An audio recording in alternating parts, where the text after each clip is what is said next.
Welcome to the Wedco podcast, where wedding wisdom meets street smarts. We're dishing out all the tips, tricks, and wedding goss to take your wedding to the next level. Time to ditch the formalities and get this party started.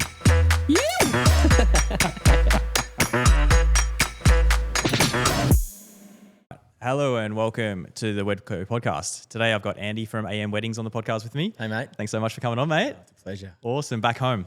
Back home, man. This feels like home. I'm here so often, and you know, I was just saying to you earlier, like my history with Byron Bay weddings and this particular venue, it feels like home. Yeah, it's awesome. Maybe we'll start with like a little bit of your backstory. You know, old dogs. How long we've been in this industry for? I know. I mean, I think my first wedding that I played at was like in 2007. You know, so I feel like that playing and performing and doing my thing at weddings, that's sort of all I've done since I was 26, 27 years old. But yeah, man, I think in about 2010, I'm going to say, was my first year where I thought to myself, like, I love going to weddings. Yeah. Were you paying so when you first got into weddings, were you still paying like bars and other things to kind of supplement? Yeah, man. We were playing mostly bars and clubs and restaurants and cafes, and we were doing it for like a palmy and a schooner, you know. That was our currency. If we were gonna get a couple of beers and a feed, we would play for like hours and hours and hours. That's how it all started. Yeah. And never not saying no. Yeah. You know, we would travel like it was just I felt like we were constantly traveling.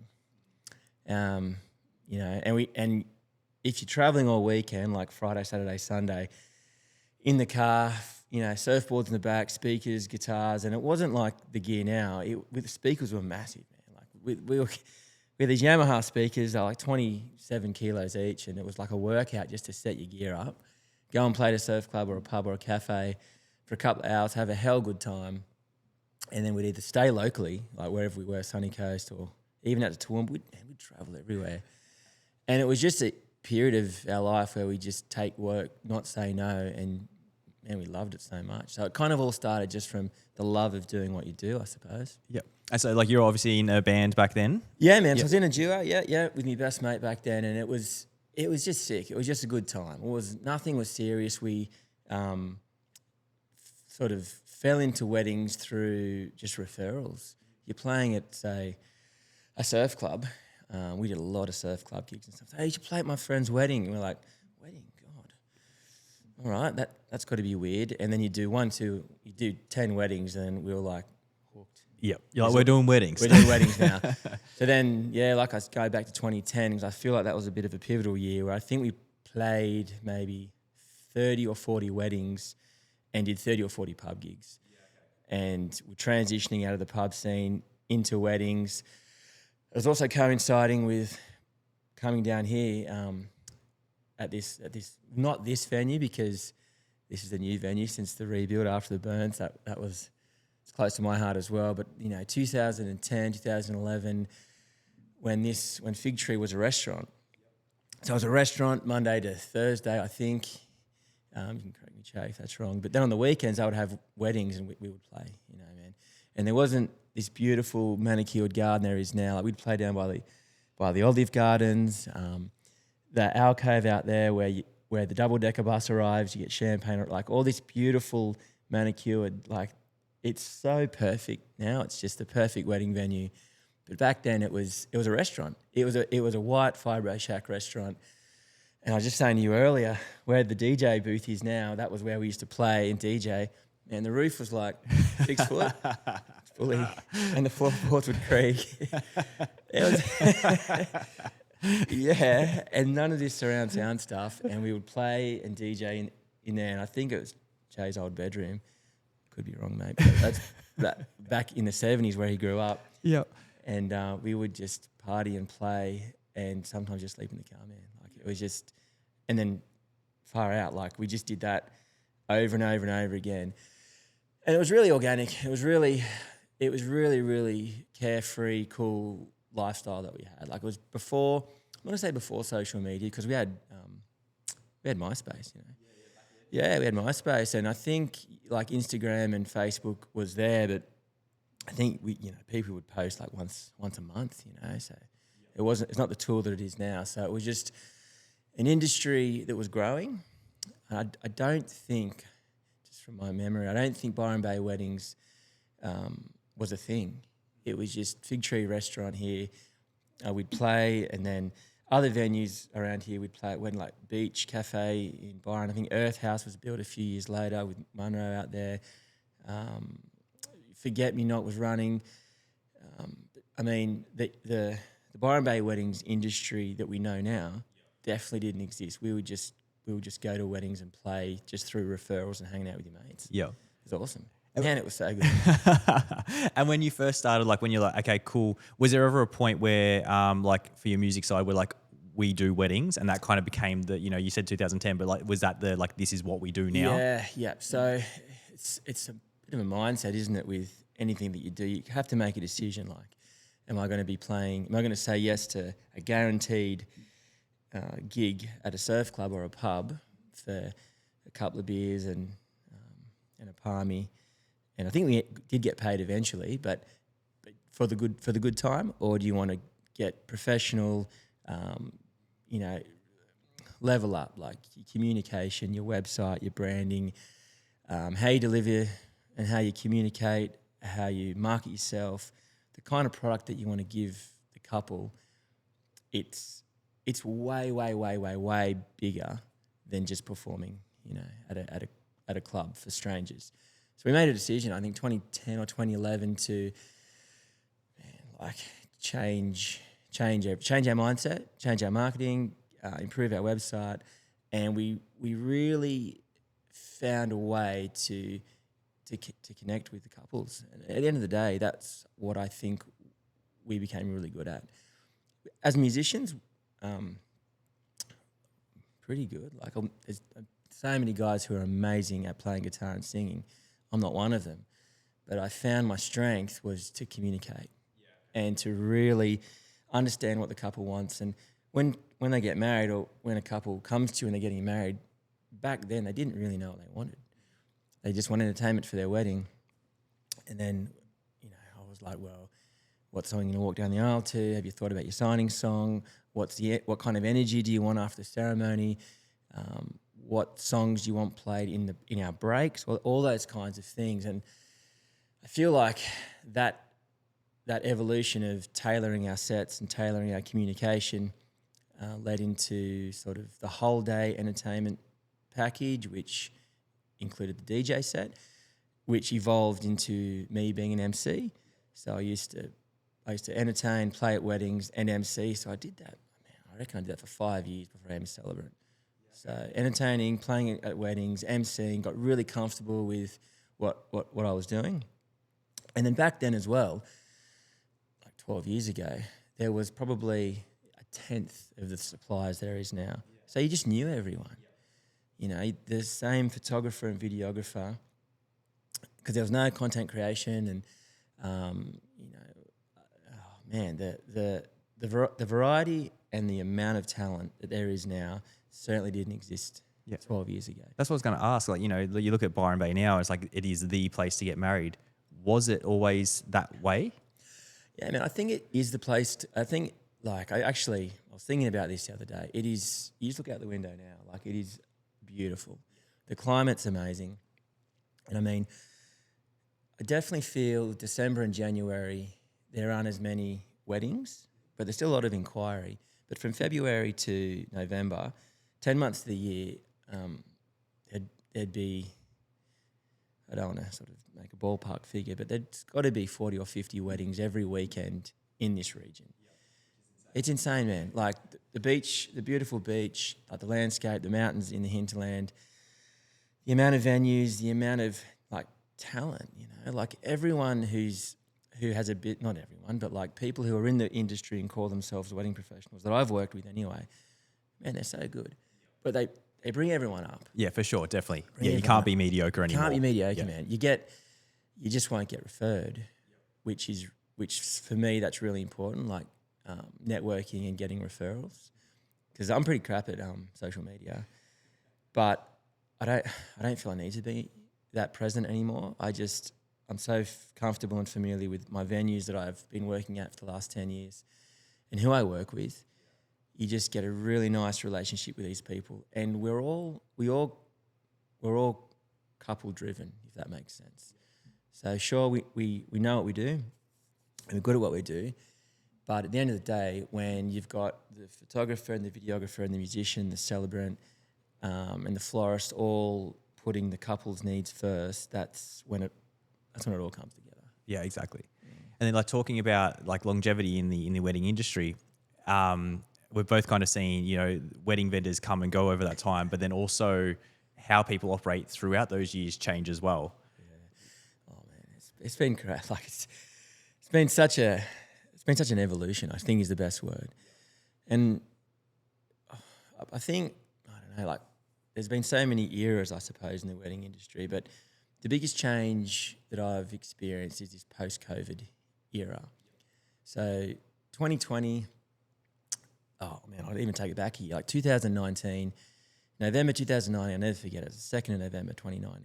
This venue, or Figtree Restaurant, burned down. It's crazy. It was like heartbreaking for like so many people.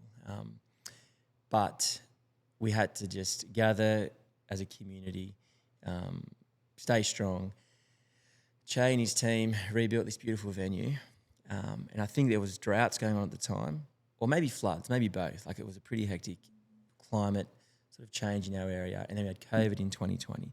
So it felt like there was 2 years of a bit of a break in the momentum of weddings. But then in 2021, when you were allowed to do weddings to present date, 2024, man, there's probably, I was trying to figure it out in my head the other day, there's probably like, I don't know, like 150 active marriage celebrants in northern New South Wales. I reckon, man. Like, that's just the ones I can think of that I see in social media, and the ones that, when you look at the directory, who are constantly doing weddings. And I think next year's my 8th year of being a celebrant, and I think when I became a celebrant in 2017, there might have been 20 or active ones. I'm sure there was more, but 20 who are constantly doing the wedding circuit, as I call it. But yeah, man, so these days there's like social media, there's content creation, there's photographers constantly having second shooters and sometimes third shooters. There's like, I think there was 2 or 3 wedding planners that I knew pre-COVID, and I think I now personally know of like 15. Yeah, exactly. A wedding planners. It was never a thing. It'd be like, yeah, cool, like America, cool, they do the wedding planning thing. Yeah, and now it's, there's a lot of people like stylists, florists, wedding planning. And it feels like, everyone's kind of looking for opportunities of like where they can kind of position their business as well.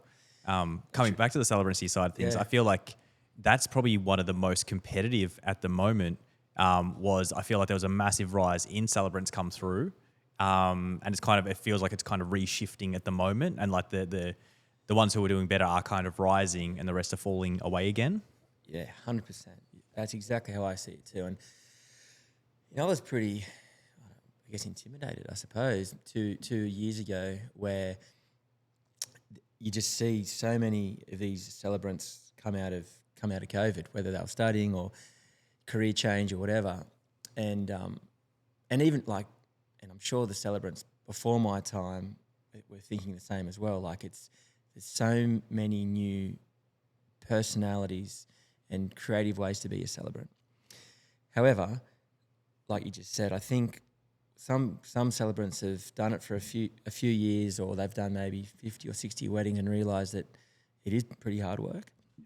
They've realised that like there is no editing. Like when you're at a ceremony and you're delivering someone's wedding ceremony, there is no plan B. Like you've got to be at your best, and you've got to do the best job, and it's happening in real time. So I've definitely spoken to a lot of celebrants who have been a celebrant for a few years who don't do as many anymore because it's not what they thought it was. The celebrant, I guess I call it like the art form of being a celebrant, looks amazing in photos and social media, and getting dressed up and being at someone's wedding. And there's so many celebrants who love that idea. But at the end of the day, your job is to create an amazing marriage ceremony for the couple. So you've got to put your own ego, your own thoughts, your own what you think is right and good, that might not be what the couple think is right and good. So you got to drop that, strip back your own layers, metaphorically, and really understand what the couple is all about. So when Celebrants, and I definitely went through this phase too, I was going through a phase when I started of sort of trialing what's working well for me, but what's working well for the couple as well. So, I've kind of trimmed my ceremonies from probably close to 30 minutes down to maybe 20, 22 minutes, simply because I was watching a lot of my ceremonies and thinking, oh my God, like I'm just talking for no reason. And sometimes I was talking or trying to retell a couple's story to get a reaction, whether it's an emotional one or laughter or something, and no reaction. And then I'm thinking to myself, oh my God, like I shouldn't have said that. That didn't go down too well. But then when I reflect and break it all down and speak to other people like you or everyone, photographers and videographers, musicians who you work with hundreds and hundreds of times, and they give you feedback, you do find out what is your formula, like what works best for you, which gets the best out of the couple. So for me now, and it just comes with experience, is I sort of go into a ceremony with a real open mind, because I know that I'm going to be led by the emotion of the couple, and I'm going to guide the ceremony. Like, of course I am, but if they're sort of diving deep into something that's sentimental, or if there's something there that's sort of emotional, or there's something there that's really sort of connecting them to the moment, we'll stay there for a while and just sort of linger around there so that they feel that connection. Because for me, it's not just about talking and delivering and sort of presenting, which I think from the outside it looks like that. It's about sort of creating this emotional environment where the couples feel connected to their wedding day. Because I've said this so many times to couples, in 10 years from your wedding day, you'll forget my name and you'll forget the name of the musician, the photographer and videographer, but you'll never forget how you felt. So if I can tap into that emotion of making you feel sort of firstly comfortable and vulnerable, so then you can really sort of get in sync with your partner, and then in that moment of time in your ceremony, there is no thought. Like, nothing matters. You're just in your wedding ceremony. You're with your life partner. I am saying some words, but it's that connection that I think couples are still after, and that won't change. They were after that 15 years ago, and they were definitely after it sort of in the emergence of this social media sort of shift that we're seeing. And I'll be after it in 50 years' time, I think, when I'm retired, is you've got to be connected to, or feel the connection to, your wedding day. Even like when I got married, my wife and I, same thing. You don't think you are just so into each other. Like I remember I got photos back from our photographer, and like looking at him, he must have been from us away. Yeah. And like I didn't even notice him. Like we were just looking at each other, we're hearing the words, and we're just kind of looking at each other. And so I guess that is the goal as well, because it can be so overwhelming, especially like you hear couples, I don't like being the center of attention. Like most of them will say that. And it's like, well, to get them out of that mindset where they're worrying about, the people who are there and just focusing on each other, that's like a massive just achievement in itself, to be able to get people to relax in that way. And it's probably, I think it's got to be the most important thing to do, make people relax. And in both of our roles, when the couple says, I don't like feeling like the center of attention, I don't think anyone really does naturally. But if you've got the skill and you've got the experience to make that couple feel, well, I always feel like the truest and best version of themselves. So you can feel relaxed for sure, and like I feel relaxed watching the footy and checking the surf, whatever, but it's a different kind of relaxed on your wedding day. You just want to feel open, and all those 150,000 thoughts going through your head on your wedding week don't exist on your wedding day. You just want to be, like you just said, in that zone for 20, 25 minutes, and that period of your life will go with you wherever you go. So that to me is the most important skill for us guys to have. Especially because the morning, you know, can be so hectic. The boys are getting ready, the girls getting ready. It's pretty Oh, chaotic, and then it's like chaos, and now we're going to settle. 100%, man. And even like I've lost count of how many weddings I've gone to. I've checked in on the groom and he's writing his wedding vows on his wedding day. I was like, what are you doing? He's writing my wedding vows. I said, you've done it. You've sent them to me. And I said that they were amazing. He's like, yeah, but I want to change it. I was like, don't change it on your wedding day. It's just going through his head. And a couple of times I've read wedding vows that have been changed. Oh man, just go back to the ones you wrote. Get rid of those. Yeah, get rid of those. Because this is another really important thing too, is I think wedding vows, they don't have to start with like, I promise to, I vow to, through sickness and health and all those stereotypical old school things. For me, your wedding vows is just like your love letter towards each other. And it's so unique and so different. And you don't have to talk about what you were promised to do or how happy you now feel. It's just that paragraph that you want to share with your partner about why. I call it your wedding whys. Like, I'm going to spend the rest of my life with you because of these reasons. And it could be the smallest, most intricate detail which only you two know. And like I do hold myself back from putting words into the mouth of the couples because sometimes they'll just use it and it's meaningless to them. So if you can just think about what makes you so attached and happy to this person. So do you have much of a coaching role, like when a couple comes to you in that, 6, 12, 18 months? Yeah, I used to be pretty controlling. Here are the templates. You're quite a shy person. You don't want the limelight. So here's a vow template and just replace your name, that person's name with your name. And it's just a bit, and it got used a bit, but then I was all the weddings I was doing and I was just saying my vows. I was like, oh man, like the couple didn't know any different. It was good to them. But there's always better and there's always deeper and there's always something that's going to lead you down the emotional path where the light bulb like just gets brighter. And you're like, oh yeah, like that's comfortable for me to say. That's exactly how I feel. And I got no problem saying that on my wedding day. So I've got a lot of structured templates and, oh man, I've got a couple of YouTube videos that 5 and 6 years old now, which I will definitely still use if the couple are really, really, really struggling. But just with a couple of really good questions, you can dig deep. So, for example, I never really talk about, your future goals or what happened in the past. Like what happened in the past got you to your wedding day or got you to become engaged. The future, we don't really know what's going to happen. So I say, what's happening right now in your relationship that you're so stoked about? Like, what are you loving right now? Is it walking the dog on the beach? Is it cups, quiet mornings, coffee in bed, like Netflix and chill, like whatever you are loving in that moment of your relationship right now, December 2025, that's perfect. And try and keep it really relevant. And your wedding day and your wedding day vows are really beautiful, amazing insight into someone's relationship. Can we talk about how you got into the celebrancy space? Like you said, you'd been in the wedding space for a long time prior. Yeah. Was there a moment, most people kind of see a ceremony and they're like, I could do that better. Or was there a moment for you? Yeah, it was. Yeah. Yeah, it was. I mean, I'd sat through, try not to exaggerate, I reckon I'd sat through like 600 or 700 wedding ceremonies with my guitar on my lap and I'd watch other celebrants.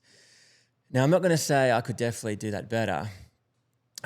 In my head, I was thinking, well, maybe I was thinking, but I was thinking that person isn't the story they're telling about the couple doesn't match them at all. There's no connection, there's no relevance, and it certainly feels like some celebrants back then were either just saying what they thought was good with no connection to the couple at all, or, which is really important for me, like connecting with mums and dads. And, if there's 150 people at your wedding, like I want 150 people to be listening. So I was thinking, this celebrant is just doing a job that isn't that good. However, at that time of my sort of career as well, I was playing music and I was emceeing, and I thought, well, it would just make sense, you know, to be a celebrant. And you know, I think there was probably 4 or 5 wedding ceremonies of my friends that got married where I did play the role of the celebrant, but they just got the celebrant in to do the legal paperwork. So I had a fair bit of experience in speaking at ceremonies, hundreds of weddings as an MC and wedding entertainment, and a lot of my friends were in the wedding industry, so it was a real natural progression. However, when I started, I was still so nervous. I remember my first couple of weddings as a celebrant, even with all the experience I've had. Still, I remember, man, I was so nervous, and like couple right there, and you know, talking about them, and it's so quiet because everyone just listens. Like for like 15 minutes, there's like, and if you're in a chapel or in an indoor room, or even we've done ceremonies in here when it's raining, and it's so quiet, and the sound of my own voice and all those things get to you. But then after, I think 10 or 15 ceremonies, I was like, yeah, I've got this. Like I can control myself. I feel really comfortable now. I'm on the right path to where I want to go. So. Yeah. I feel like you've taken it in the other direction. Like most people that I speak to, they were the celebrants, and then they kind of see the opportunity to kind of move into like, well, maybe I'll stay on for the MC role or stay on for the DJ role or something like that. Whereas you've kind of done that opposite direction. Yeah. It's crazy, man. I think, that was never really planned or never the idea. It was just, you know, when they say about, you know, developing your business and sort of doing the job you love, there was the need for it. So in our business model, we were really client driven, couple driven, and we'd felt like we were really catering our services to the needs of the couple. So then the next progression, which felt really natural, was to become a celebrant, and then I'm yours at your wedding day for the whole day, and I know exactly how you guys operate, what makes you tick. I feel like I've been a part of your story. So being the celebrant for me was an easy transition, but that didn't make the job easy at first because I was still a bit nervous until I found my own path and felt what was comfortable for me. Yep. And did you find that weddings picked up a little bit more, like just in the timeline of bookings, I guess, like people are going to go down the celebrant route first and then, you know, down to the DJ entertainment kind of later on. Did you find that bookings picked up because of that move? Yeah, I think so. I think so. I'm just trying to think because it's sort of 7 years ago now, but it was also in an era, 2017, where weddings were really booming in this area. Now, I think that era, 2017, 2018, like Byron Bay weddings has become very, very established, and there's a lot of I guess international and interstate couples coming. So Melbourne, Sydney, Brisbane couples were coming here. A lot of couples from all parts of the world were coming to Byron Bay to get married. Sorry, because why wouldn't you? Yeah, exactly. Industry was booming. So many suppliers, and it was also, I think, it was a bit of a era too where a lot of us went full time. You know, so from having it as a second job or a hobby. Suppliers were thinking, I can do this full time. I'm earning enough money, and I love it so much. I'm doing this for my career, and still to this day, there's people like you and me, and God, all of our friends that are in the industry. I would almost say they're doing it as their full time job now, career. And I think in terms of the booking question, it's a combination of right place, right time, the industry booming. I'd been in the industry for 7 solid years before then, so I had great contacts, and I knew how weddings work. Yeah, exactly. Yeah, I feel like there's a lot of it. Yeah. So when I had that sort of apprenticeship, if you like, it became that definitely made the transition easier.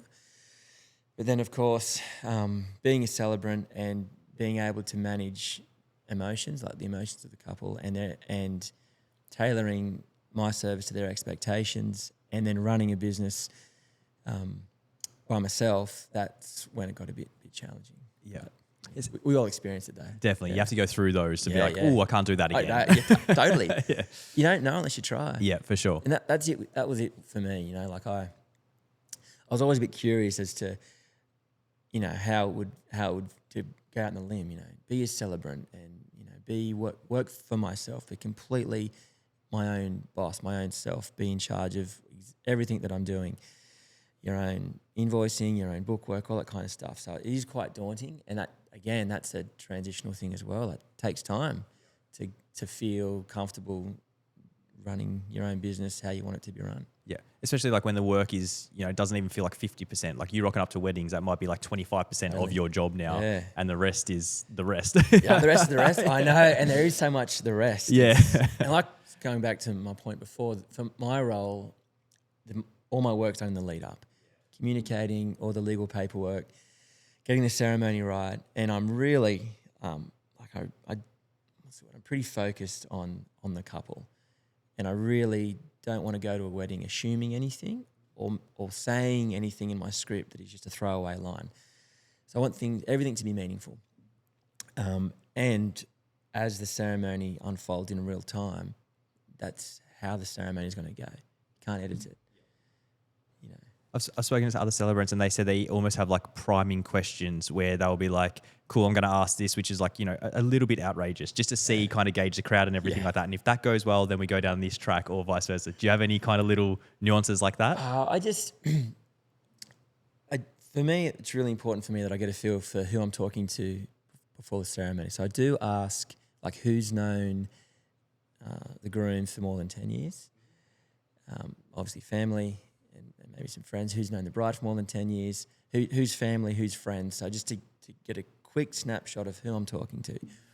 So then in my processing, like if the majority of the crowd have known the couple for more than 10 years, then I know that they know the couple really, really well. So I'm not going to get away with any crappy dad jokes. Yeah. It's like little filler stuff. Yeah, I know.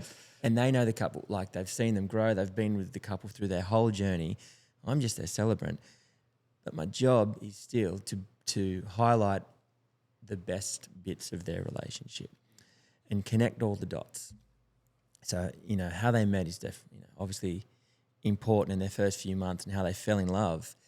But going back to what's important for me is the present day stuff. So what are the amazing, memorable adventures, chapters in their life that they've achieved together, which has brought them to their wedding day. So I like to bring the whole piece together, and that's what we're going to be celebrating on your wedding day. When I, couples kind of come to me and they're like, then they ask about celebrants as well, and I kind of now after being here so long, it's like, well, what kind of celebrant would you like? Because you wouldn't know that. Like you just got engaged. And you wouldn't know that there's different types. Yeah. I'm like, do you want, the celebrant's going to be super outgoing and they're going to create the party, and do you want that? Or do you want someone to kind of stand back and let your love story, be the shining star? Yeah. And so it's cool to kind of, there are different niches within celebrancy as well. Totally. Which I think is a really cool thing. I mean, I'm sort of going back to two or 3 years ago, that post-COVID era where things were still really fragile in the industry. We sort of had a second COVID spike, and there was definitely all these restrictions going around and all these new people in the industry, and like other celebrants who were amazing at their job. I was like, oh my God, like I'm going backwards. Like I'm not getting any work here because these guys are amazing. But it just makes us all be better or do a better job. But it also really highlights that there's so much variety in our celebrant market, I suppose. And you're right, like a couple of my friends are celebrants, they're amazing. One guy's particularly, he's just the absolute party starter.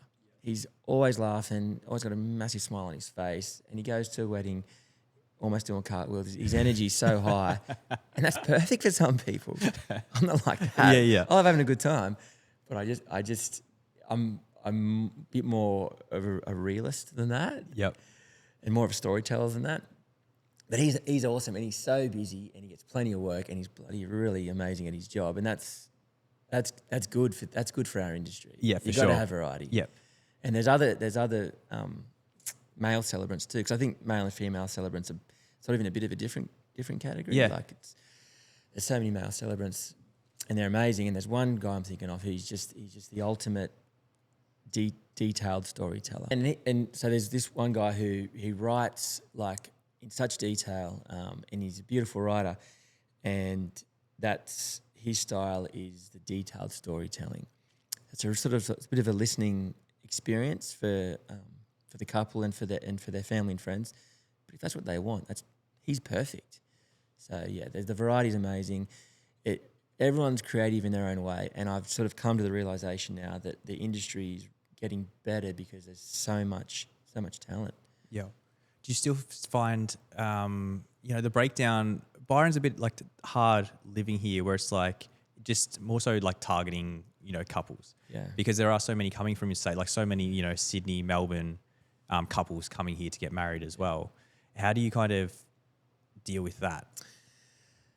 It's a good question. Yeah, it is so true because it's not many, and I don't know the percentage, but not many locals, and I mean local within a 40-kilometre radius of here, would get married. Some would, but my client base for Byron Bay weddings is definitely Melbourne and Sydney couple. Oh, and Brisbane. I think what usually happens with the workflow of booking a wedding with Byron Bay Weddings or here at Figtree is they will come to an open day, or they'll inquire through the directory here.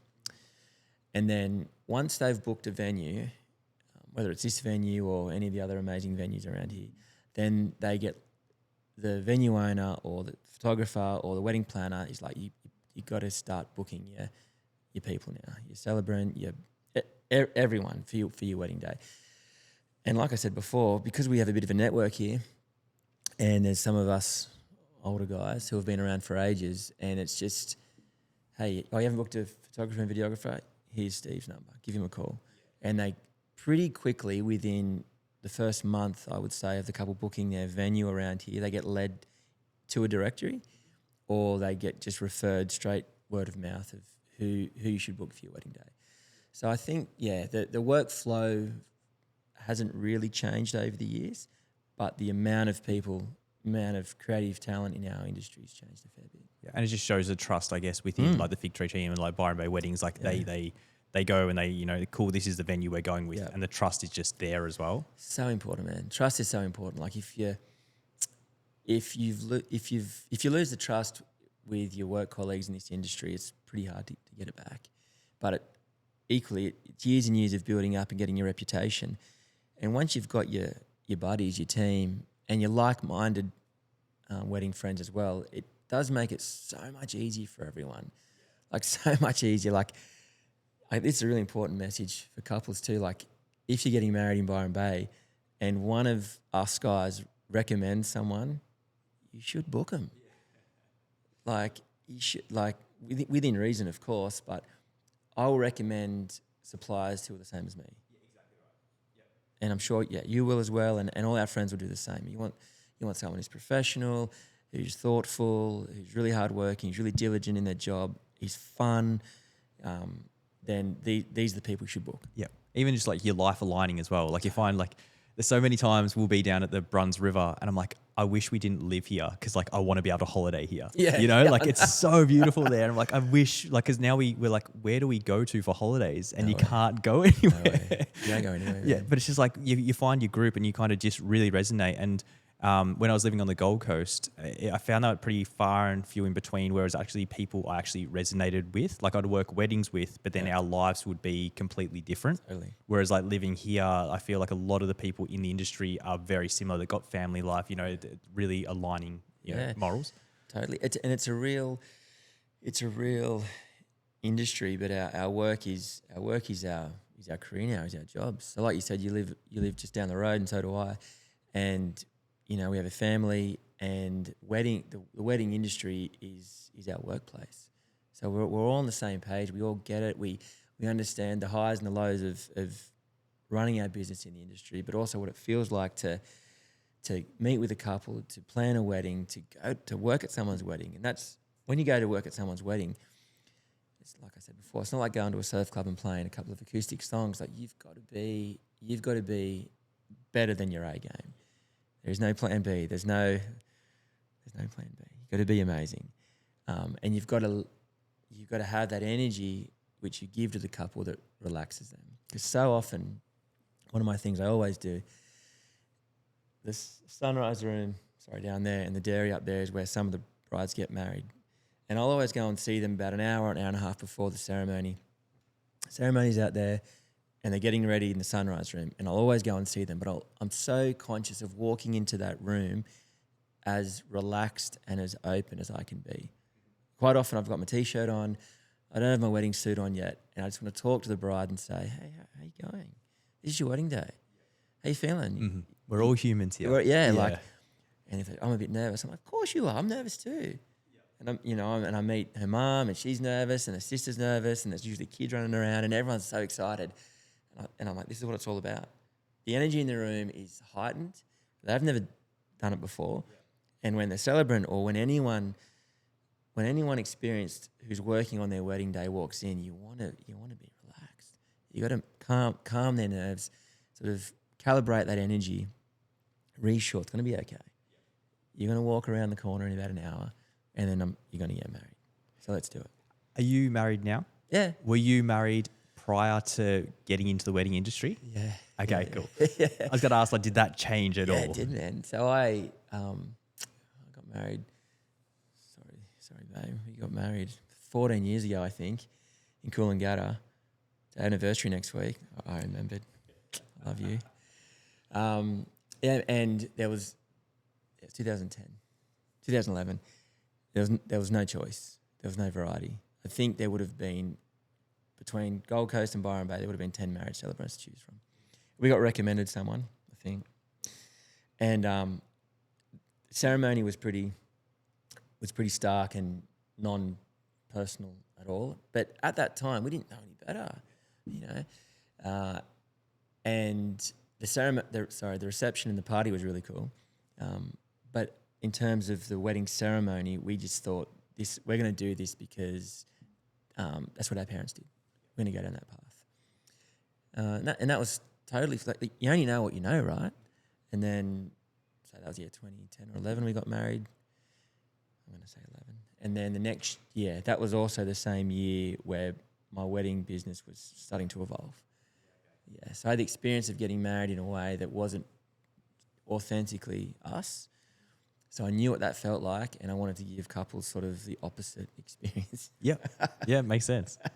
And then, I think you've given a whole bunch of amazing takeaways for couples here, which is what I'm always trying to bring, because it's pretty easy to talk just business and wedding vendor stuff. But would there be any other hints or tips to people who've just got engaged that you could give out there? Yeah, so many. I think the first thing is when you bring people in to your wedding plans, you book the person, not so much the business, if that makes sense. So if you meet someone, so Steve, they meet you, and they resonate with you in the first half an hour, just with general chit-chat conversation, not talking about their wedding or business or your price or anything. That's such an important thing, because you're going to be on in their wedding day for all day. If I'm the MC at your wedding, I'm going to be at your wedding for 7 or 8 hours. But even if I'm not the MC, I'm your marriage celebrant.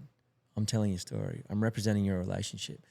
I'm marrying you guys in front of your mums and dads and your closest friends. We need to not just get on with each other. We need to really vibe with each other. So book the personality and the person first. Think of who they are first before you sort of think about how amazing their social media looks. Yeah, exactly. Yeah, how good their Instagram feed is. Yeah, exactly. The grid. And then I think the other thing is as well, don't once you got your vision and your plan and you and your partner have agreed on it, try to stick to it.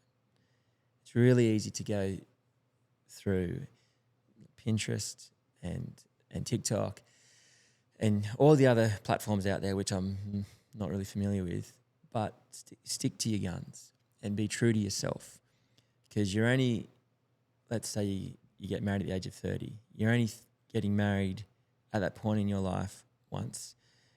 Don't do what's on trend, because it won't be on trend in 2 years' time.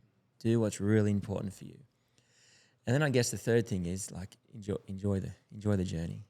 Planning the wedding is as important as the wedding day.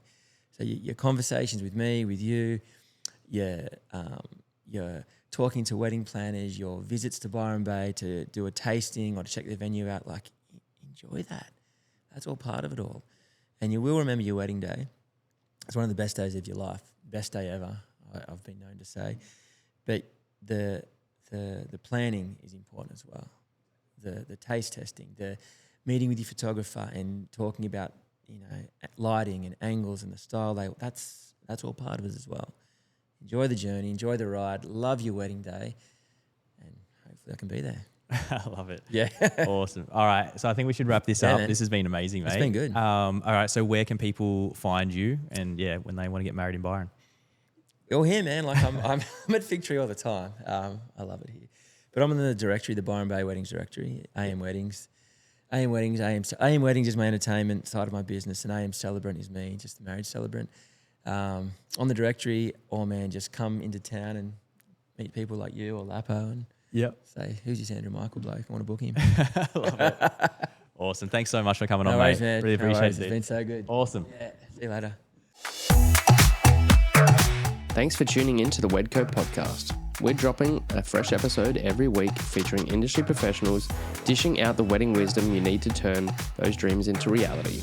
Make sure you are following us on social media, you have those notifications turned on so we can help plan your wedding day. Your dream wedding day just got a whole lot easier. Thanks for listening.